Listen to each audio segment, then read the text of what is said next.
Здравейте, близнаци! Добре дошли в канала.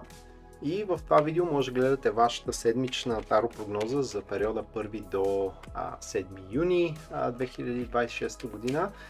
И тъй като е ден на детето, правя намаление на личната таро консултация от 34 на 25 евро, и за да се възползвате, може да се свържете с мене на имейла, който виждате на вашите екрани, или директно да си я закупите от линка, който може да намерите в описанието на това видео.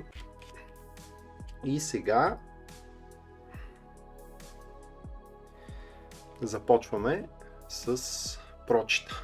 Една карта за работа и бизнес, една карта за любов и лични взаимоотношения и по една карта на влияние за всяка една от тези две сфери. Започваме с работата и бизнеса и тук основната карта е магиосникът. Под влиянието на императора. Това е изключително, бих казал, мощен сблъсък на елементите, активно приятелски, и те показват, че през тази седмица едно от основните неща е, че ще имат нужда от вас. Вашия работодател ще има огромна нужда от вас, някой колега ще има нужда от вас, клиент ще изиска специално вас, защото с проблема, който е така надвиснал на бизнеса, над работата, която работите и така нататък, само вие може да се справите с него. И поне според самите карти ще ви бъдат предоставени така доста ресурси, да не говорим, че ще ви поставят на лидерска позиция, т.е. дори официално вие да не сте шефа, директора и така нататък. В случая, каквото кажете вие, това става, и ще се очаква от вас така да поемете контрол над нещата, да установите, ако щете, влияние, за да може да се менажира кризата, която някой друг е направил. Това не е ваша криза, но вие ще трябва да оправяте бъркотията и кашата, която някой друг е създал. Дали този друг е клиента, началника, колегата и така нататък. Това е без значение.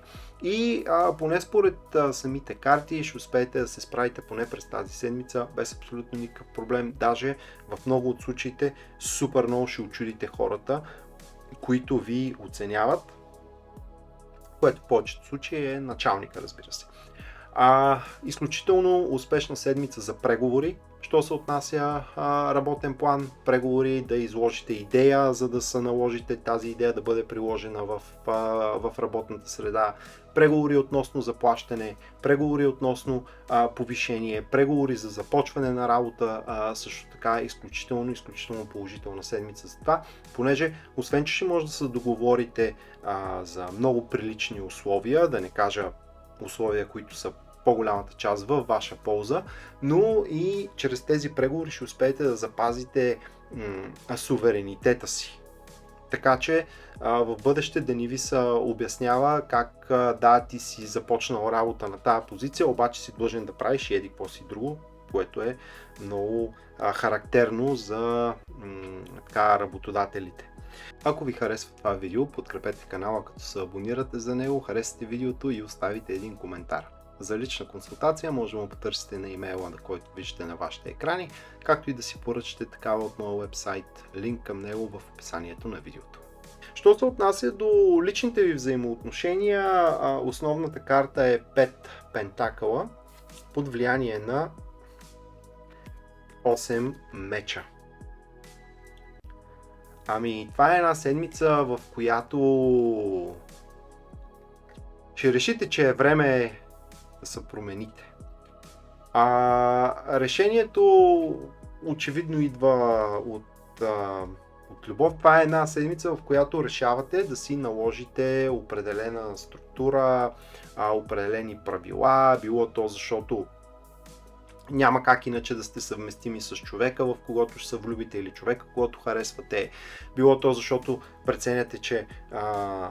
преценявате, че сегашните ви взаимоотношения не си струват определени караници за един или за друг човек. Но това е една седмица, в която си налагате, те не са точно ограничения, а по-скоро някакви правила. Сега някои хора могат да ги приемат и за ограничения, но си налагате някакви лични правила, които лични правила те не променят начина ви на живот, но го правят много съвместим с нуждите на взаимоотношенията, към които се стремите или в които сте, така че проблеми, които срещате на ежедневна база, примерно да кажем раздразнение, което проявявате на ежедневна база или срещате от партньора си на ежедневна база, липса на внимание, което може да срещате на ежедневна база и така нататък, престават да съществуват и взаимоотношенията, ако не е друго, се връщат в един така съвсем нормален режим с нормална доза романтика, с нормална доза внимание, с нормална доза, ако щете, усъмотяване, защото всеки човек има нужда малко и от лично пространство и нещата започват да се подобряват, като отново да повторя, се разрешават проблеми, които са на ежедневна база. Това е вашата седмична прогноза, надявам се да ви е харесала, надявам се да ви е било приятно да я слушате и се надявам да се видим следващия път. До тогава,